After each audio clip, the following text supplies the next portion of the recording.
Many colleges and universities all around the country are now requiring students to show proof of COVID-19 vaccination before they can return to school. And according to the Associated Press, there is a growing demand among those students for fake vaccination cards. But this can cause real trouble if you are caught. So we do want to bring in attorney Whitney Boan this morning with more on this. Whitney, good morning. It's good to see you. I feel like it's been forever.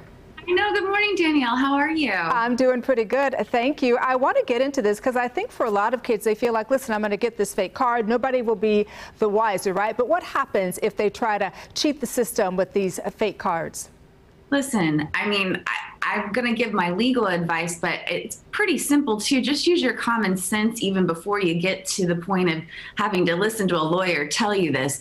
Don't do things that are fraud, okay, that are lying. And that's just a general policy that should be employed throughout your life, but this is absolutely no exception. This is going to be taken extremely seriously because this is people's safety at issue, and these colleges and universities have the right to weigh the interests of protecting other students, protecting you. And so when you try to cheat that system, you're not just doing something that, is going to be taken lightly. This is something that also is potentially a violation of law. It's a felony. It's something where you could face prison time, even for buying it. Or passing it on. It's something that I expect law enforcement to take a lot more seriously. The FBI has already said that they're going to be looking at this like it's a crime, looking at it like it's a violation of a law that governs falsifying government seals and documents. And so it is a felony. And here's the other part of it is that, most U.S. colleges already require vaccines for things like measles, right? And for mumps and rubella. But can the COVID-19 vaccine be mandated, though, Whitney? And I'm asking this because it's still got the temporary approval. It has not yet received, permanent authorization in the United States. So is this kind of a legal gray area here?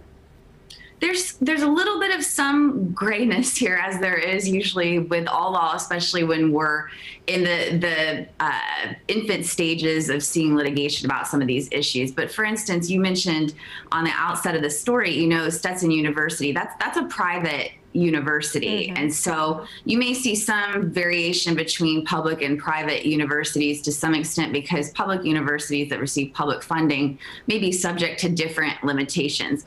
There's certain arguments that can still be made, of course, that if you have a religious exemption to getting a vaccine, that's something that maybe you have some protected rights. But when we get into the territory of taking it into your own hands and falsifying documents, and in this case, government documents. These documents require government seals, these cards. It may seem like it's easy to falsify because you can find it on the internet, you can buy it from someone, and if they're doing it, it must be okay. It's not okay.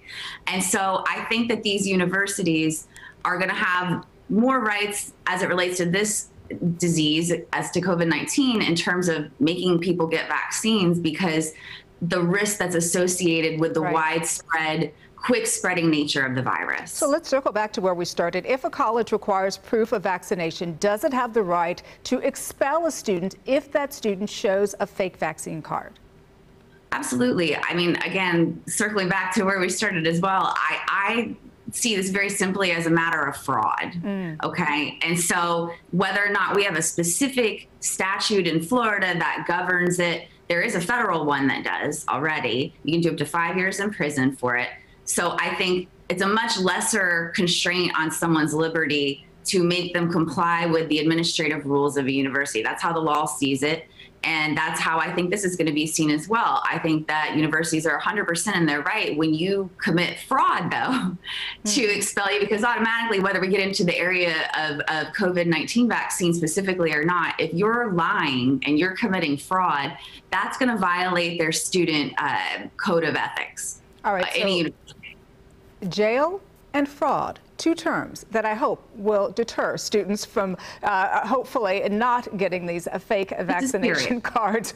Whitney Boan, thank you so much for joining us this morning. Good to see you, Danielle. Have a great day. Always good to see you, Whitney. Thank you.